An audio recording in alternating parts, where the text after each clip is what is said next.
Blame it on the DJ. Blame it on the DJ. That was Blame magic it on on the the DJ. boy. Blame it on the DJ. Blame it on the DJ. Blame it on the DJ. Blame it on the DJ. So Boxx, what do you feel like is the best part of this entertainment industry? The amount of money we can make now. You know, it's a proven track record that a lot of money can be made in it. When hip hop first was started, it wasn't a business, it was just an art form, but you could literally not have the passion to make music, jump in it, and with the hustle and knowing the business, can become financially independent and change your family life if you know that it's a business, you know. So that's the best part of it. It's lucrative, you know, but you gotta know that it's a business. And what do you feel like is a downside to it? Probably the same thing, like not knowing the business, getting taken advantage of. I'm very passionate about that. I don't like when artists get taken advantage of. A lot of people eat off our backs, and we get finessed the most in the industry, you know. Outside of, you know, when you hot, you hot. When you not, people don't answer the phone, so you know more. People don't do good business. They don't keep their word. The relationships can be flawed. When you hot, you don't know who really for you. You know, so those could be the things that you can go through as an artist. But for the most part, I would say the same thing. The good thing about the industry is you can make a lot of money in it. The bad thing is you can get finessed out of a lot of money if you don't know it's a business. You know? And come out on a negative end. Oh yeah, and more artists go through the non-lucrative part than making a lot of money in it because they don't know they in the business. So do you have your own label, or Yes.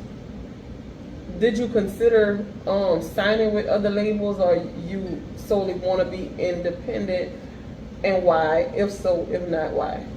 So I signed my first record deal with an indie label called Big Faces Entertainment at 17. I was signing them for about 7 to 8 years. That was where my artist development came from. Okay. And then after that, I made a decision to bet on myself and, you know, do my own thing. I got into a partnership after that. The partnership worked, but the only thing I didn't like about that partnership was whenever my expertise as an artist would come to the table, the rebuttal with my business partners when they didn't want to listen to what I was saying was, we financing everything, but who paying for this? So that drove me to start my own label. Like I literally would cringe in the meetings. They would be like, Boxx, you might be making sense, but who paying for this? Who paying for this? So that just kept replaying in my head. So even though what you were saying made sense, Because I had the experience. They was new to the music business, but they had capital. yeah. I had the experience, so really all they had to do was just listen to me. I was telling them what to do with the money, but because they was putting up the money, they didn't want to listen to me. Because they felt like they had the money, so Correct. it made sense So to them. I promised myself I wasn't gonna never ever give nobody the opportunity to tell me who paying for this again.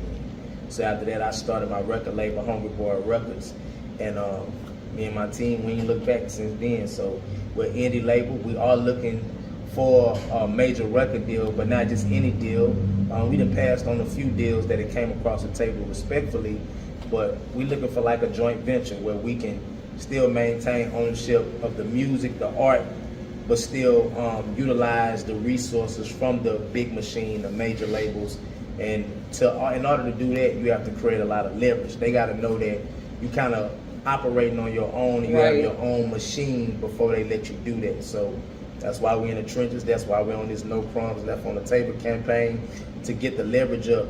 We're not really looking for a major deal. If it come, great, but we building. But you know, we will be in a position where we'll attract the right opportunity. You know. For those of you that do not know, what he just explained was the process of when you're looking for a seat at the table. That was called creating your own. There you go. There you go. Yeah. Yeah, that, you got it. That way. No, I have a bar in a song. I say, learn to feed myself because they'll starve you if you need them for it. So you're gonna have to feel me when I'm moving like a Ouija board, right? So I'm basically saying, like, I had to learn to feed myself. If people know that they can starve you, they'll do that. That's exactly. You see what I'm saying? Mm-hmm. So me and my team, we had to go create our own table because we would knock at the other doors and we'll wonder why we wasn't on these tickets. in these festivals and these stages with other people and getting these certain calls. And then, you know, instead of whining and crying for it, it's like, go build your own table. And like they say, if you build it, they'll come, you know? Right. So my motivation and our motivation has never came from wanting to fit in, but, you know, wanting to be a part of the inner circle it did create something in us to say, you know what, we're going to go create our own, you know, right. and we'll control our own narrative. And we'll have our own cameraman, and we won't give nobody the opportunity to tell us yay or nay. And we're not just playing defense, we're playing offense. So we're not waiting for the phone to ring, we're making the phone ring, you know, right. So situations like that. I kind of got like a crazy trajectory. So my auntie stayed in South Baton Rouge. She stayed right across the street from Boosie grandmother. Where I'm from a hood called Shellwood. So I would be in my hood Monday through Friday, and on the weekends I would go to Boosie hood, because I would go spend a night at my auntie house, and I would play with the toys with my cousin Leonard. So this process was for over 10 years. Monday through Friday, I'm in Shellwood. On the weekends, I'm in Boosie hood. Then the whole summer, I'm staying in Boosie hood. So from me starting to rap all the way up, from me not rapping all the way up to when I started rapping, I would see Boosie from afar. So that was my first inspiration. He used to come and knock on the door, asked to borrow me and my cousin bike to go catch his sales in the neighborhood when he just was a local street dude. And then I seen his trajectory as a hustler. Then he became a rapper. And then when I started rapping, doing open mics, he was packing out shows. So he always would be like my measuring stick. I would come to my auntie house and I would see how the hood would gravitate to him. And then whenever he just would pull up to speak to his grandmother, it would be a block party. That's how much they love him. To this day, if you go to his neighborhood, they probably playing his music outside like he a legend in his hood. But that it inspired me from afar, because I seen him come from knocking on the door, asking for the bike to go catch his sales, to becoming a local artist, then becoming the artist that he is today. So that was number one. And then Webbie, I used to be in high school with Webbie, so he used to take PE with me. So how we see Webbie to this day, that's really who he is. There's no facade. Crazy, throw it off, unpredictable. He was crazy in PE, you know. But I say that to say, even to see that, a person that was in PE with you, and then he get all these top hits, and then he on TV.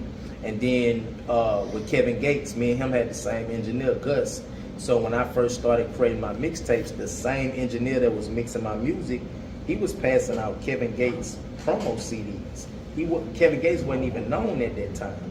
And so to see him say, hey man, y'all check out my artist, and then Kevin Gates become who he became, you know, I got to see a few examples before me and after me that let me know that it's possible that come out of my city, you know. So those were the people that I can say that I could put my hands on, that I seen them.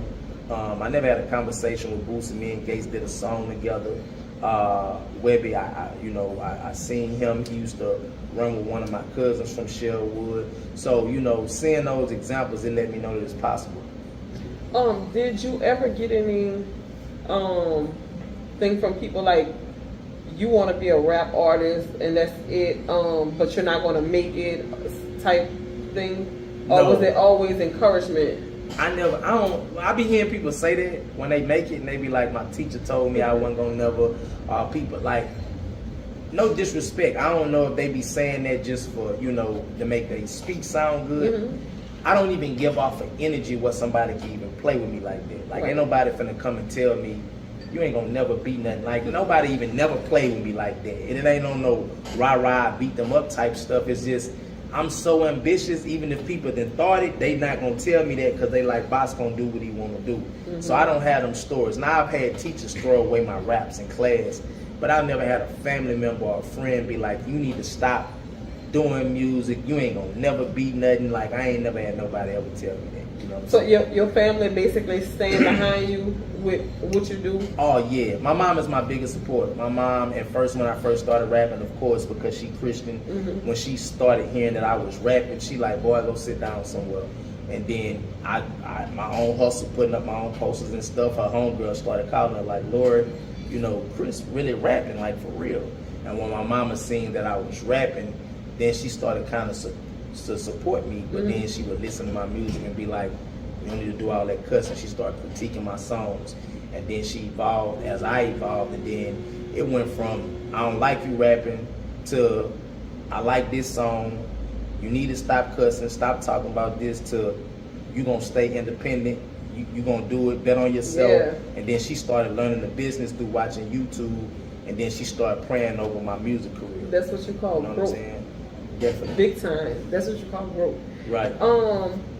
Did it ever come a time where like you felt like you was like, other than what happened with when you lost your grandfather? Right.